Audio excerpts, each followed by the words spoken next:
சமூகத்தால் ஒடுக்கப்பட்டு அதிகாரம் பறிக்கப்பட்டு நிலம் பறிக்கப்பட்டு ஆயுதம் பறிக்கப்பட்டு எல்லா வகையிலும் ஒடுக்கப்பட்டு அவன் மேலெழ முடியாத அளவுக்கு வீழ்த்தப்பட்ட ஒருவனை பறையன் என்று அழைத்து அதனால் அவன் பயன்படுத்திய கருவியையும் இழிவாக பார்க்கிற ஒரு நிலை, அவன் பயன்படுத்திய பொருள் என்பதனால் இழிவாக பார்க்கிற நிலை, அவன் பேசுகிற தமிழ் என்பதனாலேயே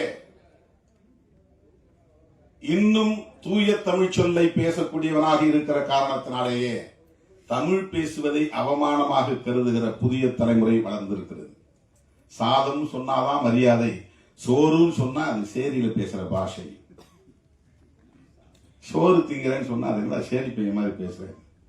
சேரி என்பது சேர்ந்து வாழும் இடம். பார்ப்பனர்கள் சேர்ந்து வாழுகிற இடம் பார்ப்பன சேரி, அது நடைமுறையிலே இருந்திருக்கிறது. பார்ப்பனர்கள் வாழுகிற இடம் பார்ப்பன சேரி, பல்லர்கள் வாழ்ந்து சேர்ந்து வாழும் இடம் பச்சேரி, பல்லு சேரி பச்சேரி, இடையர்கள் வாழ்ந்து சேர்ந்து வாழுகிற இடம் இடைச்சேரி. எல்லா ஊர்களுக்கும் சேரி என்பது பொதுவான பெயர். ஆனால் அது இன்றைக்கு பறையர்களுக்கு மட்டுமே உரிய பெயராக மாறி நிற்கிறது. தோல் கருவிகள், எல்லா கருவிகளும் பறையிலிருந்து தோன்றியது. மற்ற தோல் கருவிகளுக்கெல்லாம் சமூகத்தில் மரியாதை. ஆனால் அவன் பயன்படுத்துவதனாலேயே அது இழிவான கருவி, இழிவான பொருள் என்று பார்க்கிற ஒரு உளவியல் இங்கே கட்டமைக்கப்பட்டிருக்கிறது.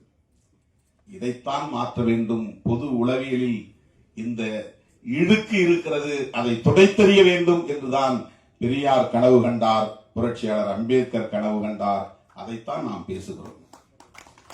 அந்த அரசியல் புரிதல் இருப்பதனால்தான் விஜய் சுகுமாரன் இந்த படத்திற்கு மாண்புமிகு பறை என்று பெயர் சூட்டியிருக்கிறார். ரொம்ப அருமையாக சொன்னாங்க.